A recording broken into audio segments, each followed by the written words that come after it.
The dry wind carried dust and the faint smell of smoke across the barren valley. Broken buildings stood like ghosts of what was once a small village. The roads were empty except for burnt vehicles and scattered belongings. It was hard to believe that people had once lived here, laughed here, and built their homes with hope. Now, everything looked dead. But in the middle of this silence, an old medical truck moved slowly, bouncing over the cracked ground. Inside sat Dr. Elena Morris and her small team of aid workers, their faces tired but determined. Elena was a woman in her mid-30s with calm eyes that hid her fear. She had worked in many dangerous places before, but this mission felt different. The area had been cut off for weeks due to the fighting between two local militias. Civilians were trapped, and food was almost gone. No government dared to send help anymore, but Elena and her team refused to turn away. They were carrying boxes of medicine, food packets, and clean water filters, things that could mean life or death for the people waiting in the ruins ahead. The road grew quieter the closer they got. Their radio crackled once, then went silent. The team's driver, Kareem, a local man in his 40s, kept his eyes fixed on the horizon. No signal again, he muttered.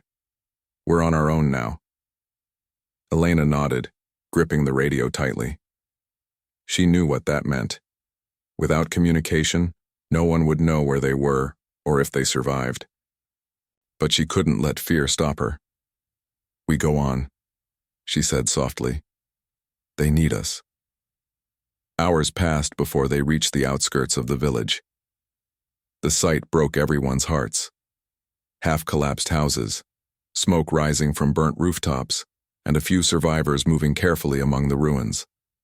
Children peeked from behind walls, their faces covered in dust. An old man waved weakly when he saw the aid truck. Elena and her team jumped out immediately and began handing out supplies. The villagers were too weak to speak much, but their eyes said everything: relief, gratitude, and a deep sadness that words couldn't express. They set up a small medical tent near the only building still standing, a damaged school. Inside, Elena treated a young boy with shrapnel wounds, while another team member cleaned and bandaged the injured. The air was filled with moans, coughs, and the sound of distant gunfire. Every few minutes, someone looked toward the hills, afraid another attack might come. But for now, there was no choice. They had to keep working. By evening, the sun dipped behind the mountains, and the valley turned gold and red. Elena stepped outside the tent to take a breath. Her hands were shaking from exhaustion. She looked up at the fading sky, wondering if anyone knew they were here. The satellite phone had stopped working hours ago, and their emergency radio wasn't picking up any signal. She tried again, turning the dials slowly. Static, only static. Come on, she whispered. Someone must be listening. But there was nothing. The world had gone silent. Night came fast, and the temperature dropped. The team gathered inside the truck to plan their next move. They had enough supplies for maybe 2 days. After that, they would run out of everything. Kareem spread a torn map on the seat and pointed. If we can reach the checkpoint here, he said, maybe we can send a signal. But Elena shook her head. That area is under enemy control now. We can't risk it. The others exchanged worried looks. No one wanted to say what they were all thinking. If they couldn't send a distress signal soon, no one would come for them. Outside, the night was filled with the occasional boom of distant artillery. Each sound made the ground tremble slightly. Elena walked to the edge of the camp and looked out over the dark landscape. The stars were bright, almost too bright, as if the universe was watching silently. She thought about her family back home, her friends who told her not to come. You can't save everyone, they had said. Maybe they were right, but she couldn't live knowing she hadn't tried. Around midnight, a child came running to the tent crying, "Please, doctor, my mother, she's not breathing." Elena grabbed her bag and followed the child through the ruins to a small house. Inside, she found a woman lying on the floor, her breathing shallow. Elena quickly checked her pulse and started CPR. The woman's face was pale, her lips dry and cracked. For minutes, Elena fought to bring her back, Finally, the woman coughed weakly and opened her eyes. The child burst into tears of relief, hugging his mother tightly. Elena smiled faintly, wiping sweat from her forehead. "You're safe now," she whispered, though she knew safety was a fragile thing here. When she returned to camp, her team was waiting with worried faces. Kareem handed her a small notebook. "We wrote everything down. The names of the survivors, the supplies we gave. If something happens, someone should know what we did." Elena nodded and closed the notebook carefully. It was a small act of hope, a way to say their work mattered. The next morning, the team woke up early. Smoke from nearby hills drifted closer, carried by the wind. They decided to move deeper into the village to reach more people. As they walked, they passed a burnt-out car where a child's toy still lay on the seat. The sight made everyone silent. War had stolen everything, even the smallest joys. By noon, they reached a destroyed clinic. Inside, Elena found a half-functioning radio system buried under rubble. "Maybe this can work," she said. With Kareem's help, she connected wires and powered the old machine using their truck battery. The signal was weak, but it flickered to life. Elena pressed the mic button. "This is Dr. Elena Morris with the Global Aid Foundation," she said slowly, her voice steady despite her fear. "We are trapped in Sector 9 of the border valley. Do you read me? We need immediate evacuation. Civilians are dying. Repeat, civilians are dying." No response, just static again. She tried again. And again. Each time, the same silence filled the tent. Her throat tightened. Maybe no one was out there anymore. Maybe the world had stopped caring. But still, she refused to give up. She sent the message one last time, her final SOS, before the power died completely. Then she sat back and closed her eyes, letting the heavy silence swallow the room. Outside, the villagers continued to move slowly through the ruins, gathering water and food. Children laughed faintly for the first time in days when a volunteer gave them candy from her pocket. Life, fragile as it was, kept going. Elena watched them with a bittersweet smile. Maybe the signal didn't go through, but at least for today they had saved lives. That was enough. As night fell again, she sat by the truck, writing in her notebook. The wind howled softly, carrying distant echoes of war. "If anyone ever finds this," she wrote, "please tell the world we tried. We didn't give up even when the world forgot us." She closed the notebook and placed it next to the radio. The stars shimmered above, cold and silent. Somewhere far away, maybe across the ocean, a satellite picked up a faint transmission, just a few broken words carried through the static. It was her SOS, weak but alive, floating through the endless dark sky waiting for someone, anyone, to hear it. And though she didn't know it yet, that small signal, that last desperate call for help, would soon shake the entire world. In a small apartment in Berlin, an old man sat alone in front of a dusty radio receiver. His name was Erich Weber, a retired communications engineer who had worked for years in satellite systems before the world moved on to newer technologies. For decades, he had listened to radio frequencies from around the world as a hobby. Most nights, he heard nothing but static or faint signals from ships and aircraft. But that night, something strange happened. It was almost midnight when Eric leaned forward, adjusting the old knobs on his machine. At first, it was the same static as always, but then a voice broke through, weak, trembling, and full of desperation. "This is Dr. Elena Morris, Global Aid Foundation, trapped in Sector 9. Civilians are dying." The words faded, in and out, mixed with crackling noises, but the message was clear enough to chill his blood. Eric froze. He replayed the signal again and again, trying to clean the noise. The tone of that voice wasn't from a movie or a broadcast. It was real. It was fear, hope, and exhaustion, all mixed together. He looked at the clock. It was almost 1 a.m. For a long moment, he just sat there, listening to the static after the voice disappeared. Then his old instincts came alive. He started recording, every piece of sound, every broken word. He analyzed the signal strength, the direction, the background noise. His hand shook slightly as he realized this message wasn't local. It came from a war zone nearly 2,000 kilometers away. He opened his laptop and searched for any news about a humanitarian convoy missing in that area, but there was nothing. No one was talking about it. The world had already moved on to new headlines, politics, sports, celebrity gossip, while real people were dying unnoticed. Eric sat back and took a deep breath. He had lived through wars before. He had seen what silence could do, how it could kill more people than bullets. He couldn't just ignore this.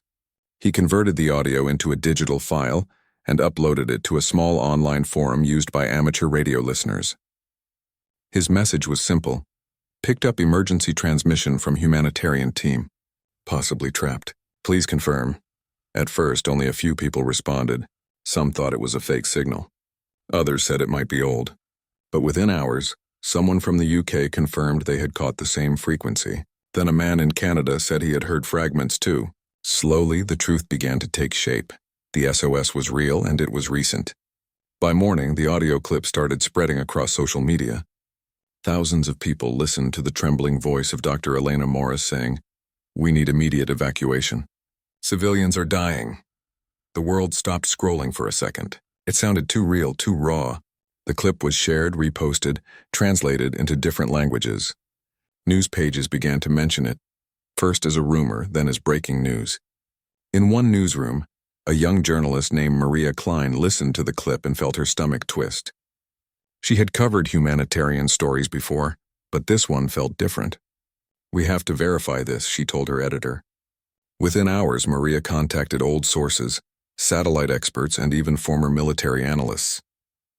By comparing coordinates, they confirmed the message came from a real place, a valley under conflict that had been completely cut off from communication for weeks. The news hit the world like a wave. Across continents, people listened to the faint, shaky voice pleading for help. It wasn't just a story anymore. It was a mirror showing what humanity had become, connected by technology but divided by indifference. On social media, hashtags like the last SOS and Save the Convoy began trending. Strangers from every corner of the world started demanding answers. Why had no one helped them? Why did no government respond?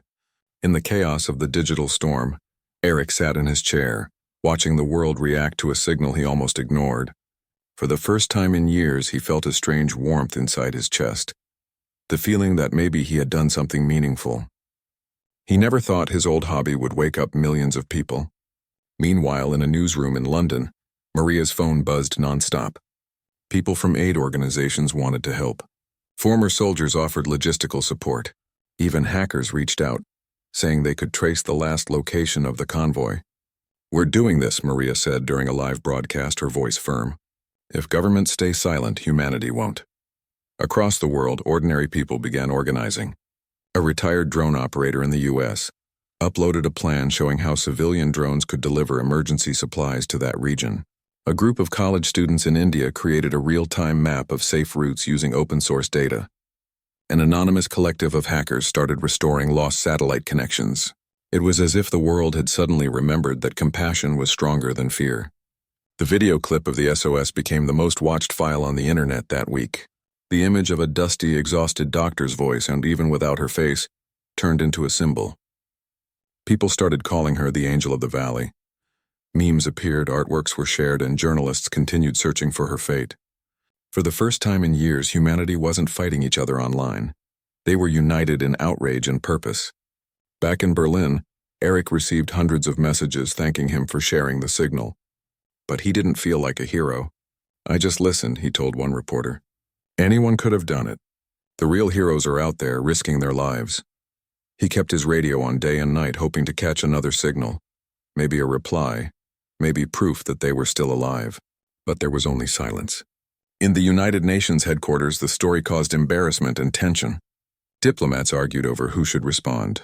Some said the area was too dangerous. Others claimed there was no official confirmation.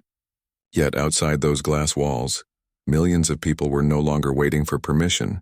Petitions, fundraisers, and volunteer groups started forming at lightning speed. Within 48 hours, Independent rescuers were already planning to move toward the region. One of them was Captain James O'Reilly, a retired military pilot who had flown in war zones for years. He watched the SOS clip late at night and felt something stir inside him. "If they're still alive," he said, "we're going to bring them home." He called a few old friends, former soldiers, medics, and engineers. They didn't ask for pay, orders, or recognition. They just said, "Tell us when and where." The world began to change quietly but powerfully. It was no longer about nations or flags. It was about people, ordinary people who refused to stay silent. On forums, people shared instructions on how to jam enemy signals. Drone hobbyists connected their machines into a shared control network. Human rights lawyers started pressuring governments to open corridors for civilian aid. For Elena and her trapped team, nothing had changed yet. They still didn't know their message had escaped the valley. But far away, their voices had already awakened something enormous. Humanity's anger had turned into action. The last SOS wasn't just a call for help anymore. It had become a spark. Back in Berlin, Eric turned on the radio again and leaned closer to the speaker. The static was constant, but sometimes if he listened hard enough, he thought he could still hear that faint voice calling out through the noise. "This is Dr. Elena Morris. Civilians are dying," he whispered back softly. "Hold on, doctor. The world is coming." The next morning, television screens, phones, and news tickers all over the globe displayed the same headline: Global Civilian Rescue Network formed after viral SOS. For the first time in a long time, humanity was united not by fear or hatred but by empathy. Millions donated, thousands volunteered, and hundreds began to coordinate a mission bigger than any single army. A mission driven by heart, not orders. Somewhere in that rising wave of hope, an old engineer in Berlin closed his eyes and smiled. The SOS he had caught by accident was no longer just a message of despair. It was the sound of humanity waking up. The world had not seen something like this before. It started with a few people online, angry and heartbroken after hearing that last SOS from Dr. Elena Morris. But within days it became a global movement. It didn't have a name at first. People just called it the mission or the response. But soon, journalists began calling them the war gods of humanity. Not because they were gods in the true sense, but because they carried the strength, courage, and fury of people who refused to stay silent. In every country, people were talking about it. In New York, office workers spent their lunch breaks scrolling through updates about the convoy. In Tokyo, programmers stayed awake all night helping hackers restore satellite connections. In South Africa, volunteers packed boxes of medical supplies. The world had been asleep for too long, but now it was awake and alive with purpose. Captain James O'Reilly, the retired pilot, stood in a small hangar in Poland surrounded by old helicopters, drones, and volunteers. He looked around at the faces, men and women, young and old, soldiers, doctors, mechanics, even gamers and teachers, all united by one goal: to save the convoy that the world had forgotten. He took a deep breath and said, "Governments can wait for paperwork. We don't have that luxury. We move when humanity calls." The room fell silent, then filled with applause. They began calling themselves the Human Legion, a name that spread fast across social media. People loved it because it meant unity without borders. The group didn't care about race, religion, or nationality.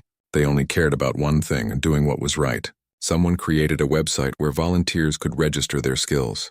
Within 24 hours, over 100,000 people had signed up. Drone pilots, engineers, ex-soldiers, translators, and medics. A group of hackers known as Ghostlink joined too. They were famous for exposing corruption, but this time they used their skills for something different. They broke through blocked military satellites and managed to find live satellite images of the valley, where Dr. Elena was trapped. The images showed destroyed roads, smoke, and a few moving heat signatures, possible survivors. Ghostlink sent the data to the Human Legion instantly. For the first time, they had real proof that Elena's team might still be alive. Meanwhile, Maria Klein, the journalist who first confirmed the SOS, became the voice of the movement.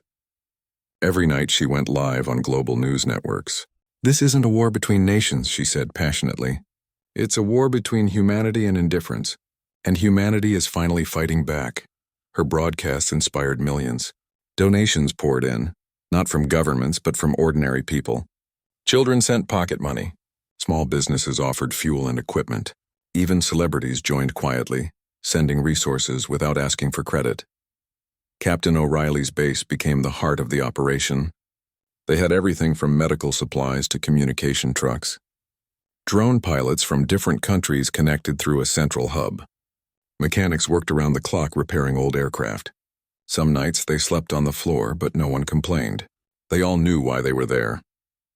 In one corner of the hangar, an old woman named Sophia packed medical kits. She was once a nurse during the Balkan Wars. Her hands shook with age, but her voice was firm. "I've seen too many people die waiting for someone else to help," she said. "Not this time." Beside her, young volunteers from different nations shared stories, laughter, and determination. They spoke different languages, but their hearts beat for the same cause. While the world watched online, something deeper was happening. People were remembering what it meant to be human. Strangers donated blood, doctors volunteered for field duty, and coders built software to track safe routes for the rescue. It wasn't about power anymore. It was about purpose. The movement grew faster than anyone expected. Within a week, there were hundreds of small teams forming around the world, all working together through encrypted communication channels. Some built portable hospitals, others gathered vehicles. Some even risked their safety crossing into conflict zones to deliver supplies. In one dramatic moment, Ghostlink announced that they had intercepted enemy radio chatter. The militias in the valley were planning to destroy the area completely. If that happened, Elena and her team would not survive another 48 hours. Captain O'Reilly gathered his team immediately. "That's it," he said. "We're going in." The news spread online like fire. People from all around the world started sending messages. "We're with you. Bring them home. For humanity." It felt like the entire planet was holding its breath. In a quiet office in Berlin, Erich Weber, the man who had first discovered the SOS, sat watching the live stream of preparations. He smiled faintly. His small act had turned into something far greater than he could imagine. "It was never about saving one convoy," he whispered. "It was about reminding the world what it means to care." Meanwhile, at the base, the Human Legion was finalizing their plan. They would use drones to clear a safe path, guided by satellite images. Rescue helicopters would land under the cover of night to extract survivors. Civilians would coordinate from multiple countries to provide backup communication. It was a mix of military precision and human heart, something no government had ever achieved. But the risks were enormous. They had no official permission. If they were caught, they could be labeled as trespassers or worse. Yet not one person backed down. As one young volunteer said, "If we die doing this, at least the world will know that someone tried." On the eve of the mission, O'Reilly stood in front of his team. The hangar lights flickered softly as he looked at each face. "We are not soldiers of any flag," he said. "We are soldiers of humanity. The world has forgotten that sometimes the most powerful weapon is compassion. Tonight we remind them." That speech was recorded and spread online. It reached millions. People cried watching it. They saw ordinary men and women preparing to risk their lives. Not for fame or money, but for strangers they had never met. Around the world, candles were lit, prayers were whispered, and hearts were united in hope. As the night deepened, the first convoy of vehicles rolled out of the hangar. Drones flew overhead, forming a glowing path in the dark sky. Volunteers cheered as the rescue mission began. In command centers around the world, digital maps lit up with movement showing real-time updates from the field. Hackers jammed hostile signals, doctors readied stretchers, and pilots took flight. It was chaos, but it was beautiful chaos, powered by love and courage. People who had never known each other now trusted one another with their lives. In one corner of the base, Maria Klein broadcasted live. Her voice trembled as she said, "What you're watching right now isn't just a rescue. It's the rebirth of humanity." The first phase went smoothly. Drones sent live footage from the valley. Fires still burned, but there were signs of movement, small figures waving weakly from behind broken walls. They were alive. When O'Reilly saw that image, his eyes filled with tears. "We found them," he whispered. "We actually found them." Across the internet, people erupted in joy. Messages flooded the stream. "Go, humanity! We hear you, Doctor! Don't give up!" It was as if the entire planet was speaking with one voice. But danger was far from over. Enemy forces began moving toward the valley. The rescue teams had to act fast. Pilots coordinated routes through night vision, while ground teams prepared landing zones under fire. It was madness, yet they moved with precision, as if guided by something greater than orders. By heart. As explosions echoed in the distance, the human legion continued forward. Some of them were injured, some exhausted, but no one stopped. Every heartbeat, every drop of sweat carried a single promise: to bring those people home.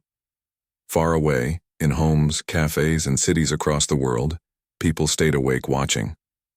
They didn't know each other, but they shared one emotion: pride. For the first time in a long time, they were proud to be human. And as the night went on, the legend of humanity's war gods grew. They weren't gods of destruction or revenge, they were gods of mercy, unity, and courage. People began saying, "When the world failed, humanity answered." That was the moment when history changed, when ordinary humans rose together and reminded the world that the greatest power of all doesn't come from weapons or money. It comes from compassion that refuses to die. The night was dark and cold when Operation Dawnstrike began. The air buzzed with tension, but also with hope. Across different time zones, thousands of people watched live maps and drone feeds on their screens. The Human Legion, the group that had formed out of pure willpower and compassion, was finally making its move. This was not a military operation. It was a human one. The goal was clear: rescue Dr. Elena Morris and the trapped civilians before time ran out. Captain James O'Reilly stood beside the rescue helicopter, tightening his gloves. The machine was old, its paint scratched and its engine tired, but it was all they had. He looked around at his team, men and women who had come from different countries, speaking different languages, but sharing one mission. Some were ex-soldiers, some engineers, some medics. None were being paid. They were here because their hearts wouldn't let them stay home. "All right, everyone," O'Reilly said into his radio. "Dawnstrike is go." His voice was calm, but inside he was terrified. He had led many missions before, but never one like this. A mission built on faith and the belief that ordinary people could do extraordinary things. The first drones took off silently, their blinking lights disappearing into the night sky. Controlled by volunteers across the world, they formed a virtual shield above the valley. On screens in Germany, India, Canada, and Brazil, people monitored their movements, calling out updates through encrypted channels. Drone 7 moving south. Enemy movement detected near the ridge. Copy that. Divert Drone 4 for distraction. The coordination was stunning, strangers working together like they had trained for years. As the helicopters flew closer, the valley came into view. A haunting sight. Fires burned in the distance, and the remains of destroyed buildings glowed faintly under the moonlight. The smell of smoke and dust filled the air. O'Reilly felt his heart tighten. Somewhere down there, Dr. Elena and her team were waiting, maybe believing no one was coming. "Hold steady," said the co-pilot, a young woman named Lila. "Signal jammers are active." She pressed a few buttons, and enemy communications went dead. On the ground, militia fighters were confused, shouting into radios that no longer worked. Meanwhile, in the Global Coordination Hub, a makeshift control room built from donated laptops and old monitors, Maria Klein watched the operation unfold live. Her eyes were glued to the screens. Every few seconds she spoke into her microphone, updating millions of viewers worldwide. "They're in," she whispered. "The team is in the valley." Her voice trembled and people everywhere held their breath. Down below, the helicopters landed in a small clearing near the ruined school, the same place where Elena had once set up her tent. The sound of the rotors shattered the night. Dust swirled around as O'Reilly and his team jumped out. "Cover the perimeter!" he shouted. The medics followed, carrying stretchers and emergency kits. Inside a broken classroom, Elena heard the noise first, that rhythmic chopping sound cutting through the silence. For a second, she thought she was dreaming, but when she stepped outside, she saw the impossible. Lights, uniforms, people running toward her. Her knees went weak. "They came," she whispered. Someone actually came. O'Reilly spotted her from across the yard and ran forward. "Dr. Morris?" he shouted over the noise. She nodded, tears filling her eyes. "We got your message," he said. The whole world did. She couldn't speak. She just grabbed his arm and said, "The children." "Please help the children first." Within minutes, the medics began loading civilians onto the helicopters. Some were injured, others too weak to walk. The rescue team worked with precision, each person knowing exactly what to do. Drones hovered above, providing live images of approaching threats. "Enemy vehicles on the west side," a voice reported through O'Reilly's earpiece. 2 minutes out. "Understood," he replied. "Initiate diversion." Far away, in a small apartment in Tokyo, a group of students controlling support drones activated their plan. The drones dropped flares and smoke bombs several kilometers away, tricking the militias into chasing false signals. "It's working," one of them shouted. "They're moving away from the convoy." Back in the valley, the rescue continued. Elena moved from patient to patient, helping with whatever she could. She didn't rest for a second. When she saw a child crying for her mother, she carried him herself to the helicopter. "You're safe now," she whispered, even though her own hands were trembling. But the operation wasn't without loss. As one of the helicopters prepared to lift off, gunfire erupted from the hills. Bullets struck the ground near the landing zone. O'Reilly's team returned fire not to kill but to protect.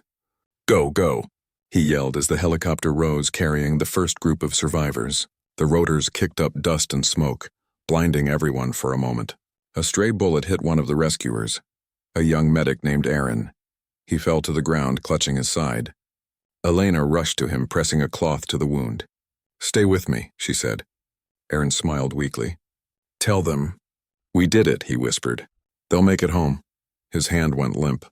Elena froze, staring at him, then closed his eyes gently.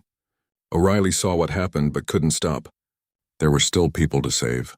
The second helicopter arrived, guided by drones shining small lights from above. The wind was filled with noise, gunfire, engines, shouts, and cries. But through it all, one thing kept them moving: determination. On the other side of the world, millions watched in silence. The live stream was being translated into multiple languages. People who had never cared about war before now sat in front of their screens, tears rolling down their faces. They were watching not soldiers, but humans risking everything for strangers. It was chaos, but it was beautiful. After 2 hours of fighting, rescuing, and chaos, the last group of survivors was loaded into the final helicopter. Elena was the last to board. She looked back at the valley one last time, the place where she had almost lost hope. The fires were still burning, but now above them, she saw dozens of glowing drones forming a line in the sky, like stars showing the way out. As the helicopter lifted off, O'Reilly leaned out the door, scanning the horizon. Enemy vehicles were arriving, firing blindly into the dark. But the drones dove down, dropping decoy flares, creating confusion. "We're clear," shouted Lila. Altitude 500 meters and rising. Everyone in the chopper let out a breath they didn't know they were holding. The radio crackled. It was Maria's voice from the coordination hub. "We see you on the satellite feed," she said, her voice breaking. "You did it. You're safe." O'Reilly looked around at his team, dirty, bleeding, exhausted, and smiled faintly. "Not all of us," he replied quietly.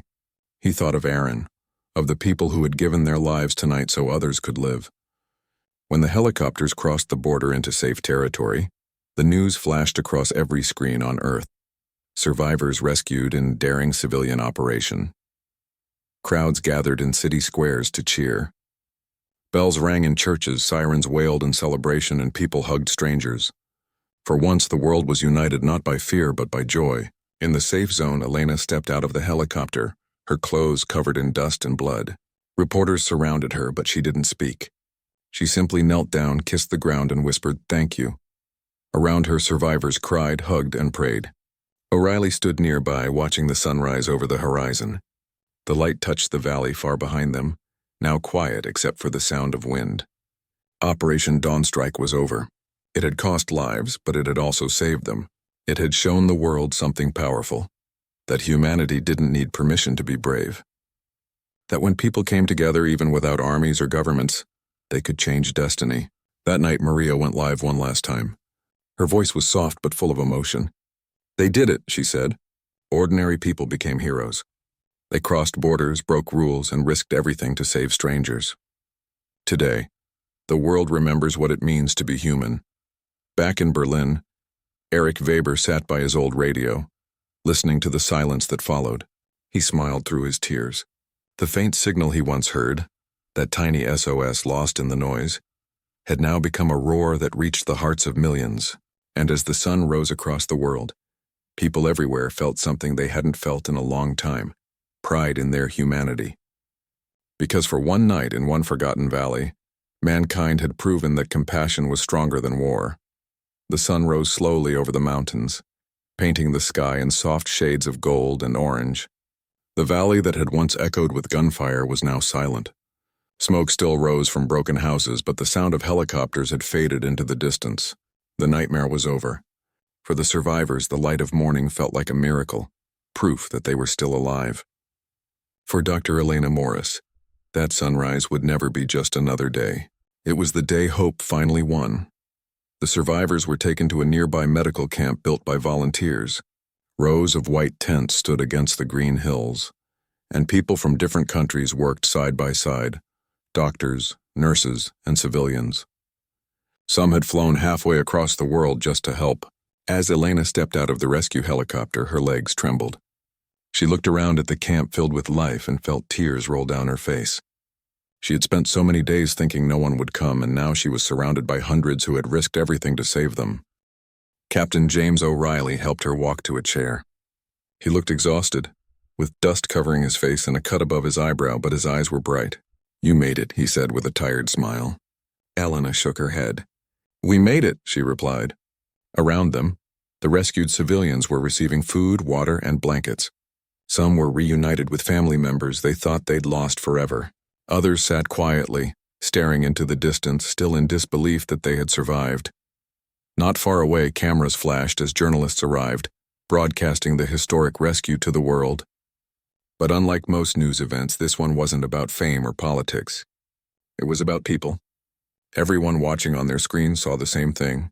Strangers hugging each other, volunteers crying with relief, and medics working tirelessly. The story spread faster than any breaking news before. It wasn't just a rescue. It was a rebirth of faith in humanity.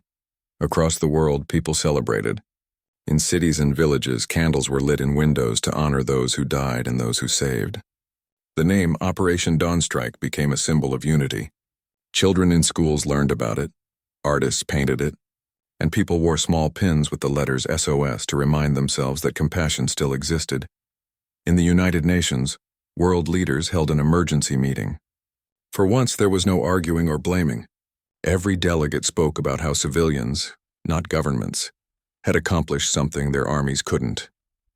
A representative from France stood up and said, "The people of Earth have shown us that humanity is the greatest force of all. We must never ignore a call for help again." The entire hall stood in silence, realizing that something deep had changed forever. Elena became the face of the movement, though she never asked for it. Reporters followed her everywhere, but she avoided the spotlight. She didn't see herself as a hero. She spent her days helping other survivors, organizing medical supplies and comforting the families of those who hadn't made it.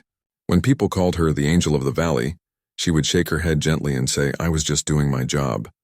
The real heroes are the ones who came for us." Captain O'Reilly returned to his small home in Ireland a few weeks later. The operation was over, but the memories stayed with him. He had lost friends that night, and every time he closed his eyes, he could still hear the sound of the helicopter blades and the cries of the people they saved. One evening, he sat by the sea watching the sunset. A reporter found him there and asked, "Do you think humanity has changed?" He smiled faintly and said, "It didn't change. It remembered." Meanwhile, in Berlin, Erich Weber still kept his old radio on. The signal that had started it all, that faint, broken SOS, had become legendary. Young people visited him just to see the radio, to hear the story of how one old man's curiosity had woken the world. He would laugh softly and tell them, "I didn't do much. I just listened." But deep down he knew that listening had made all the difference. Ghostlink, the hacker group that had helped trace the convoy, released a message online a month later. It simply said, "When one voice cries out, all of humanity should answer. That's what makes us human." The message was shared millions of times. It became a quote engraved on monuments and memorials around the world. In one of the cities rebuilt after the war, a new memorial was constructed. At its center stood a tall stone engraved with the words, "The Last SOS." Beneath it were the names of every rescuer and every civilian who had lost their life during Operation Dawnstrike. People came from around the world to visit it. Some left flowers, others left letters. Many just stood silently, feeling the weight of what had happened. Not as a tragedy, but as a moment when the world remembered its heart. The event changed more than minds. It changed systems. Nations began working together to create the Global Humanitarian Network, an independent coalition that could respond faster than any government during crises. It was made up of volunteers, scientists, doctors, and ordinary citizens, inspired by the Human Legion. For the first time, humanity had built something that truly belonged to everyone. Months later, Elena was invited to speak at a university conference about the future of humanitarian work. Standing at the podium, she looked out at hundreds of students, young faces full of curiosity and hope.